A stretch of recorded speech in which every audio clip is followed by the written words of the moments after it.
Today we're gonna dive into how a temporary wartime plan, kind of by accident, ended up creating one of Connecticut's most vibrant and influential communities. It's this incredible story of resilience, identity, and a journey that totally redefined the state's cultural landscape. So let's just jump right in with a question for you. When you think about Connecticut's immigrant communities, who comes to mind first? Just take a second and think about it. The answer? Well, it might just surprise you. That's right. As of the 2010 census, Jamaicans became the single largest foreign-born population in the state. And look, this didn't just happen overnight. This is the result of a trend that's been building for, get this, nearly 8 decades. So how did this happen? It's a really fascinating journey that starts with what was supposed to be a temporary work contract and then blossoms into this powerful, permanent legacy that has reshaped communities all across the state. It all began with a crisis. I mean, to really get this whole migration, we have to rewind the clock back to the 1940s, when a massive global conflict created a very specific and very local need. What we've got here is pretty much a perfect storm of circumstances. On one hand, you have America with a huge labor shortage because so many men were off fighting in the war, especially in farming. Then on the other hand, you have Jamaica still really struggling from the Great Depression. So these two massive problems actually created this really unique opportunity.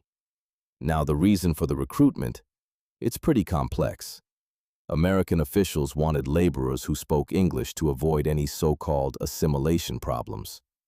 But as the historian Dr. Fiona Vernal points out, they also leaned on these positive but deeply stereotypical ideas about men from the British West Indies being uniquely disciplined and hard-working. Okay, so here's a quick roadmap of the story we're telling. It all kicks off in 1943 with that first wave of workers. Just 7 years later, that's it. They've already established a foundational institution. By 1962, they're celebrating their heritage out in the open. And it all leads up to 2010, when they become the state's largest foreign-born group. So the workers arrived. But how do you get from a temporary labor camp in the middle of New England to a thriving, multi-generational community? Let's take a look at how they planted those very first roots. The initial conditions were, they were tough.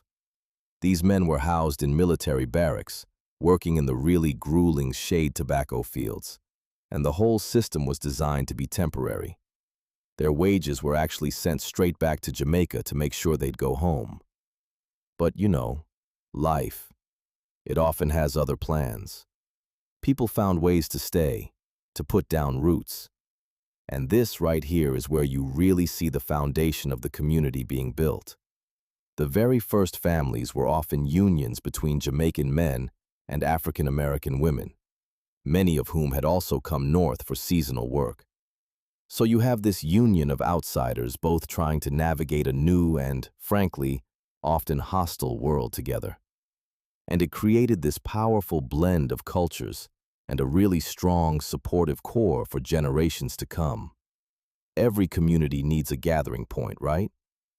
A shared passion that brings everyone together. For the West Indian migrants in Connecticut, that social glue came from a place you might not expect. As Dr. Vernal explains, the game of cricket was so much more than just a hobby. It was the catalyst. It gave them a space to connect, to build an identity, and it became the literal bedrock that so many lasting community organizations were built on. And the process was just remarkable.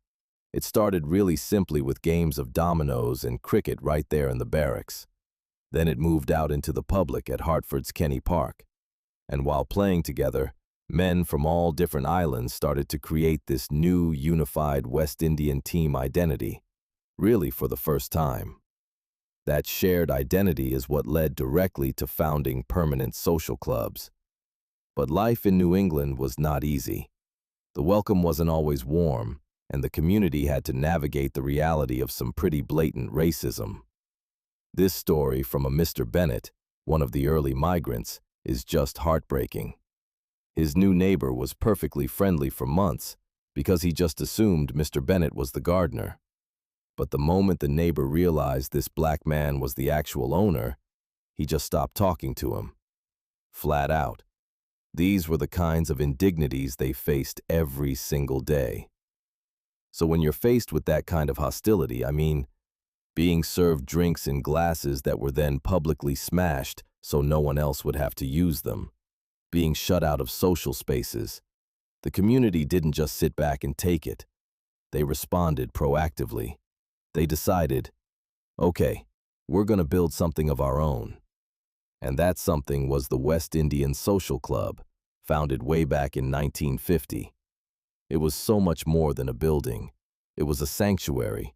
It was a true home away from home, where they didn't have to perform for anyone, where they could relax, speak freely, eat their own food, and just be themselves, protected from the outside world. So over the next few decades, something really remarkable happened. The public perception of this outsider community began to shift dramatically. So how did they go from being misunderstood to being celebrated? What was the turning point? What was it that took Jamaican culture from the margins and put it right onto the main stage, not just in Connecticut, but around the whole world? It really comes down to one word: music. The global stardom of Bob Marley was nothing short of a cultural earthquake. His music was all about liberation and this unapologetic pride, and all of a sudden, it was cool to be Jamaican. The very same accent that kids might have been bullied for, it suddenly became a symbol of a vibrant, influential global culture. And the community's legacy today, it's really built on these pillars: a fierce work ethic, a deep, deep commitment to family and to educating the next generation, a drive for stability that has resulted in some of the highest rates of property ownership in the whole area. And it's all wrapped up in this vibrant cultural pride that is now finally celebrated openly. So yeah, from a temporary labor program born out of wartime necessity, this incredible story unfolded. It's really a testament to how a community can turn a very precarious foothold into a permanent and powerful legacy, all through sheer will, hard work, and the strength of its culture. And that kind of leaves us with a final thought. This story was basically hidden in plain sight for decades, and it makes you wonder, doesn't it? What other powerful stories of migration and struggle and triumph are shaping the very place that you call home?